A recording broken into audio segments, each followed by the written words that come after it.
Assalamualaikum warahmatullahi wabarakatuh. Halo, perkenalkan saya Nur Afifah Kuroto Ain dan rekan saya Anissa Mubera. Dalam video kali ini, kami akan membahas mengenai salah satu penyakit udang yang disebabkan oleh virus TSV atau Taura Syndrome Virus. Yuk simak videonya. Yang pertama yaitu karakterisasi TSV. TSV merupakan virus RNA yang masuk ke dalam genus Cryptavirus, famili Picornaviridae dengan superfamili Picornavirus. Namun saat ini masih diperdebatkan apakah virus ini masuk ke dalam Picornaviridae atau Dicystroviridae, dan saat ini lebih condong ke Dicystroviridae.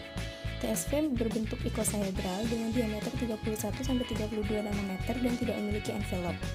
Genom dari TSV terdiri dari linear positive sense atau RNA single strain dengan panjang nukleer sekitar 9 kb sampai 1020 kb nukleotida.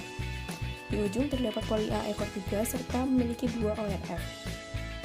Open reading frame yang pertama mengandung motif urutan untuk protein non-struktural seperti enzim helikase, protease, dan RNA-dependent RNA polymerase.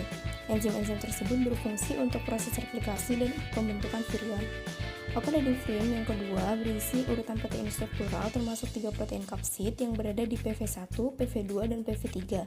Masing-masing jumlah protein 55 kilodalton dan 24 kilodalton. TSV bereplikasi di dalam sitoplasma sel inang. Taura Syndrome Virus pertama kali ditemukan oleh ilmuwan Ekuador sebagai penyakit baru di tambak udang putih Pasifik Lithopenaeus vanameae di Provinsi Guayas pada tahun 1992. Awalnya, kasus penyakit udang tersebut dikatakan sebagai efek toksin dari obat fungisida perkebunan, yaitu propiconazole dan tridecnov. Saat itu merupakan musim hujan sehingga limpahan air dianggap membawa toksin ke tabak-tabak udang. Namun akhirnya terbukti melalui PCR bahwa kematian massal pada udang disebabkan oleh serangan virus. Taura Syndrome Virus atau TSV merupakan virus paling mematikan nomor 2 bagi budidaya setelah White Spot Syndrome Virus atau WSSV di Amerika pada tahun 1990-an. TSV dapat disebut juga sebagai Taura Syndrome atau TS disease atau red tail disease. Disebut red tail disease karena ekor udang yang terinfeksi akan berwarna merah. Selanjutnya yaitu mekanisme serangan TSV.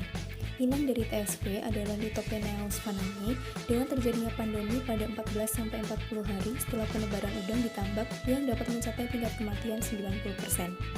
Apabila infeksi terjadi kurang dari 30 hari, berarti infeksi berasal dari induk.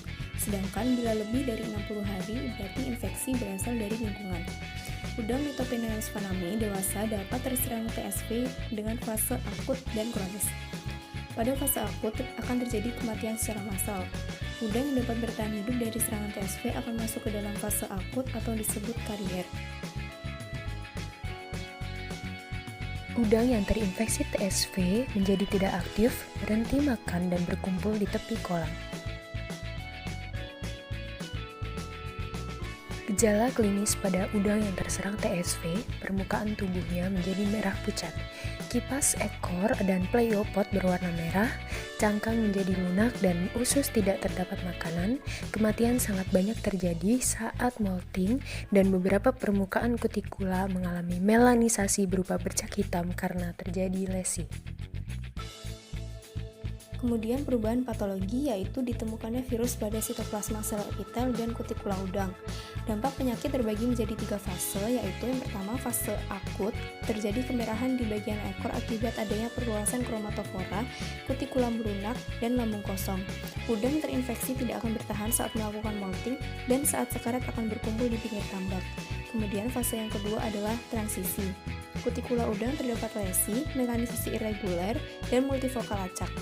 Melanisasi merupakan agresi hemosit yang menandakan area tersebut bertahan dari infeksi TSV berupa bercak hitam. Udang dengan kutikula keras dan perluasan kromatofora akan berhasil melakukan proses transisi atau recovery, tetapi disebut juga dengan karier. Kemudian yang ketiga adalah fase kronis, yaitu udang lebih rentan ketika mengalami stres atau lingkungan yang tidak mendukung. Taura Syndrome Virus menyerang bagian epitel kutikula, lambung depan atau belakang, pleiopod, jaringan hematopoietik, organ limfoid, kelenjar adenoid. Organ lain sejauh ini tidak ditemukan gejala klinisnya. Pada fase akut, berdasarkan uji histopatologi, fase akut terjadi pada hari yang ke-7 dengan perubahan nekrosis di kutikula yang mengalami multifokal difus. Pada fase akut juga terjadi inklusi basofil dan eosinofil. Area nekrosis terdapat di epitel kutikula, insang, dan lambung. Fase transisi berlangsung selama 5 hari, mengalami perubahan melanisasi, hemosit, dan sarkoid pada organ limfoid.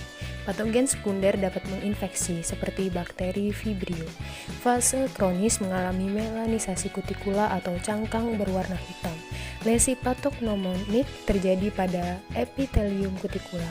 Setelah itu organ limfoid yang semula berada pada organ limfoid akan berpindah ke arah hemosol, jantung ikan, dan jaringan ikan.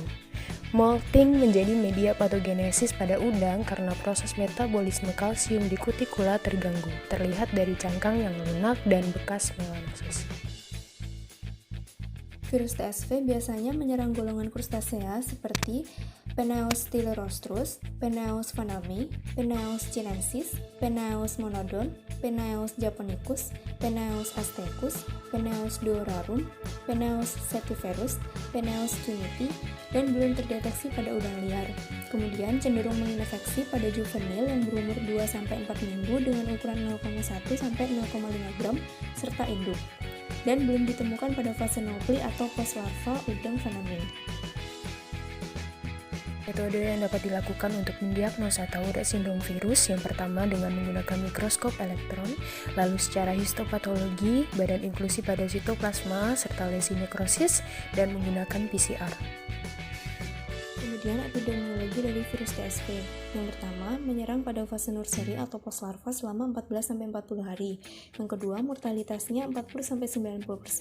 Yang ketiga, TSV dapat bertahan di luar atau intraseluler inang. Kemudian yang terakhir, transmisi secara horizontal dapat terjadi melalui pencernaan walaupun belum diketahui secara detail. Faktor pembawa Tourette syndrome virus dapat berupa burung, serangga akuatik, kepiting, udang liar, bahkan manusia. Resisten terhadap udang giant black, tiger prawn, dan udang kuruma. Secara umum lebih resisten terhadap udang putih Pasifik. Apabila udang kronis bertahan terhadap Tourette syndrome, udang tersebut menjadi karier, sehingga sebaiknya dipisahkan dari benih lain.